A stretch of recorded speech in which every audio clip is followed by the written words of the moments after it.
我發覺香港人北上咧，而家有共通點，就係嚟深圳除咗吃喝玩樂之外咧，就係過嚟按摩啦。咁最近咧就有朋友介紹我嚟呢一間啦，就唔係普通按摩店嚟嘅，就係一間中醫嘅調理館。咁我就未試過啦，我哋而家去試下。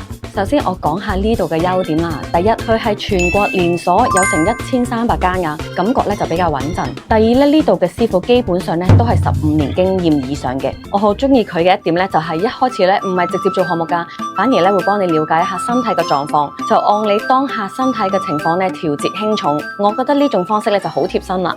前期推拿加埋鋼筋，我自己咧就覺得偏柔和嘅，唔係嗰種死力亂揼。平時坐得多，肩背又硬又緊，呢度咧會慢慢幫你鬆翻開啲肌肉同埋喐唔開嘅部位。做完嗰下，成個背脊咧係嗰種舒展通透嘅爽快感啊！今日做咗佢哋好 hit 嘅古法星陽火龍灸，我特登睇過用料，真係好足料，終南山艾絨、雲南小黃薑，再加10幾種草本古法整。我自己本身咧就好中意草本溫熱嘅護理方式，呢種慢慢滲透嘅溫熱感，真係令人覺得又安心又治愈。後半段咧就會做腳部嘅疏通，最後鋪上傳統古法草本托膚，成32種草本，做完成套啊，成個人真係暖晒啊！做完嘅療程咧，佢仲會俾你一個養生嘅糖水，俾你慢慢舒緩下。咁頭先咧成個過程其實我真係覺得好舒服，同平時普通嘅按摩真係好唔同。而家大眾點評上面咧仲有優惠，中意養生嘅你咧不妨可以嚟試下。